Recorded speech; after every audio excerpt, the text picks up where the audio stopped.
Cup সুজি ও 10 টাকার গুঁড়ো দুধ দিয়ে আজকে আমি আপনাদেরকে খুবই সহজ একটা রেসিপি তৈরি করে দেখাবো। এটা বানানো যেমন সহজ, খেতে কিন্তু ঠিক তেমনই সুস্বাদু হয়। মাত্র দুটি উপকরণ দিয়েই আপনারা এই রেসিপিটা তৈরি করে ফেলতে পারবেন। আশা করি এই রেসিপিটা আপনাদের সকলের কাছে খুবই ভালো লাগবে। তো চলুন দেখে নেওয়া যাক আজকে আমার এই রেসিপিটি। তো ভিডিওটা কোথাও স্কিপ না করে পুরোটা দেখার জন্য আপনাদের কাছে আমার অনুরোধ রইল। সবার প্রথমে এখানে আমি একটা ফ্রাইং প্যান বসিয়ে দিয়েছি। এবার আমি এর মধ্যে দিয়ে দেব মেজারিং কাপ মেপে 1 কাপ পরিমাণে সুজি। আমি এখানে 1 কাপ পরিমাণে দিয়ে করছি, তবে আপনারা পরিমাণটা বাড়িয়েও করতে পারেন। এবার গ্যাসের ফ্লেমটাকে মিডিয়ামে রেখে আমি সুজিটাকে হালকা করে একটু ভেজে নেব। সুজিটাকে খুব লাল করে ভাজার প্রয়োজন নেই, হালকা করে একটু ভেজে নিতে হবে যাতে সুজির মধ্যে কোনো কালার না চলে আসে। এরকমভাবে একটু নাড়াচাড়া করে আমি সুজিটাকে ভেজে নিয়েছি। আর গ্যাসের ফ্লেমটাকে অবশ্যই মিডিয়ামে করে ভাজবেন, না হলে সুজিটা লাল হয়ে যাওয়ার সম্ভাবনা থাকবে। তো এরকমভাবে একটু ভেজে নিয়েছি। এবার আমি এর মধ্যে দিয়ে দেব 10 টাকা দামের একটা আমুল দুধের প্যাকেট। আমি এখানে গুঁড়ো দুধ ব্যবহার করছি, তবে আপনারা লিকুইড দুধও ব্যবহার করতে পারেন। এবার দুধ দিয়ে খুব ভালো করে এটাকে আমি আবারও একটু ভেজে নিচ্ছি। তো দুধ আর সুজিটা খুব ভালো করে মিশে গেছে। এবার আমি এর মধ্যে অ্যাড করে দেব 1 বাটি পরিমাণে জল। জল দিয়ে আমি খুব ভালো করে নাড়াচাড়া করে একটু মিশিয়ে নিচ্ছি। সুজিটাকে একটু মিনিট 2 ধরে রান্না করে নিতে হবে।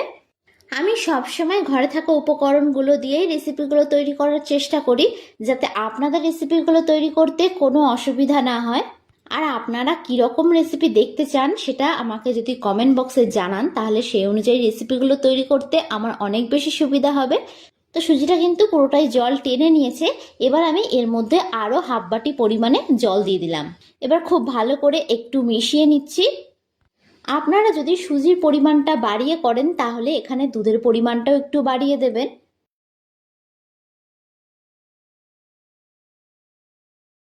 এবার আমি এর মধ্যে অ্যাড করে দেব স্বাদ অনুযায়ী চিনি। মিষ্টিটা এখানে আপনারা যে যতটা খেতে পছন্দ করবেন সেই অনুযায়ী এখানে মিষ্টির ব্যবহার করবেন। ও দিয়ে দেব সামান্য পরিমাণে একটু লবণ। যে কোনো মিষ্টির মধ্যে একটু নুন দিলে টেস্টটা খুব ভালো ব্যালেন্স হয়। এবার এটাকে আবারও খুব ভালো করে আমি একটু নাড়াচাড়া করে রান্না করে নেব। যতক্ষণ না সুজিটা একটা ডো আকৃতির তৈরি হচ্ছে ততক্ষণ পর্যন্ত কিন্তু সুজিটাকে খুব ভালো করে রান্না করে নিতে হবে। আর গ্যাসের ফ্লেমটাকে এই অবস্থায় মিডিয়ামে রেখেছি।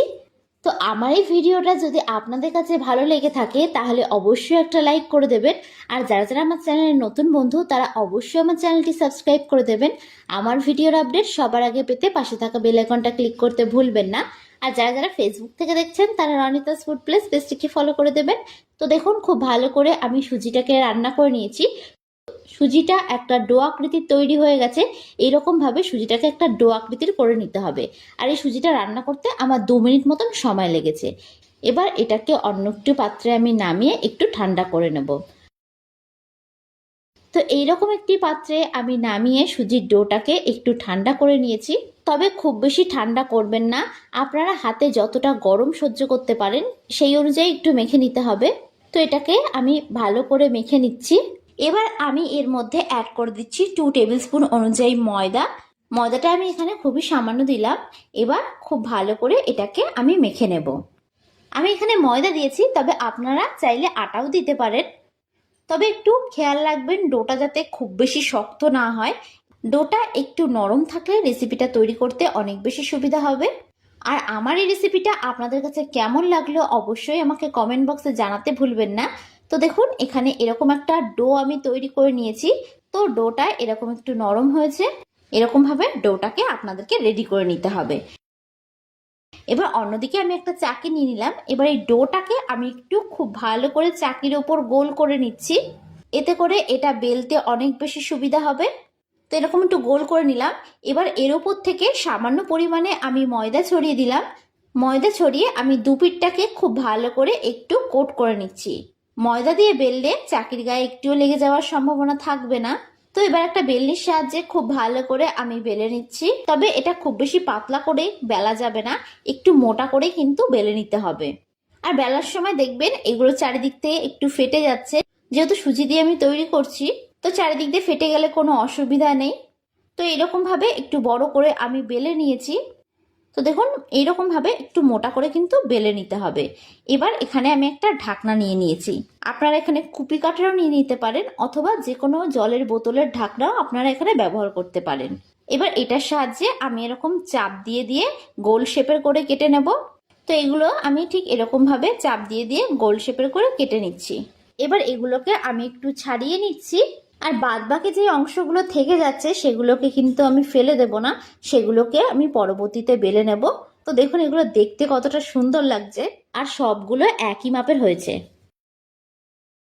আমি এরকম ছোট সাইজের একটা ঢাকনা দিয়ে কেটে নিচ্ছি, তবে আপনারা চাইলে এখানে বড় কোনো ঢাকনা দিয়েও কেটে নিতে পারেন। তো সবগুলো আমার হয়ে গেছে, তো এগুলোকে আমি একটা প্লেটে তুলে রাখছি। তো বাদ বাকিটাকে আমি ঠিক একই রকম ভাবে রেডি করে নেব। আপনারা এই পদ্ধতিতে কাজটা করতে পারেন, তাহলে কাজটা খুব সহজেই হয়ে যাবে।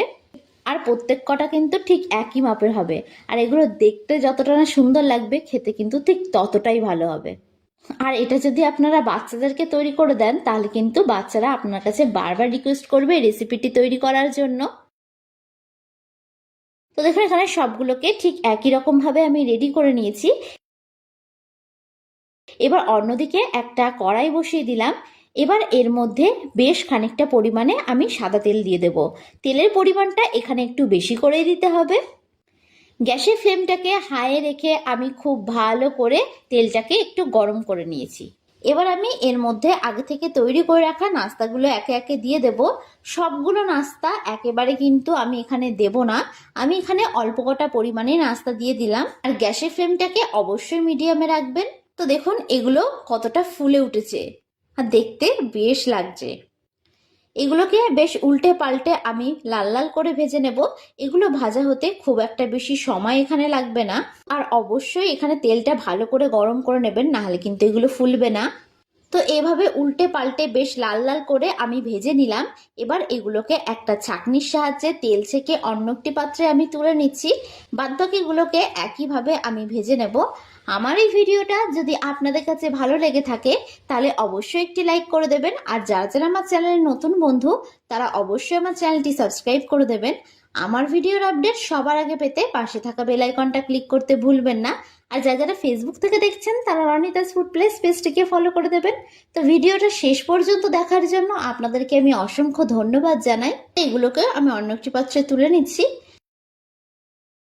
তো দেখেই নিলেন খুব সুন্দরভাবে তৈরি হয়ে গেল আজকে আমাদের নাস্তার এই রেসিপিটি।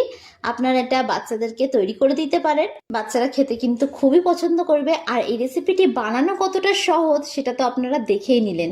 তো আজকের মতন আমি বিদায় জানাচ্ছি। আবারও হাজির হব আপনাদের সামনে অন্য একটি রেসিপির ভিডিও নিয়ে। তো আশা করি আপনারা সকলে ভালো থাকবেন, সুস্থ থাকবেন। ধন্যবাদ।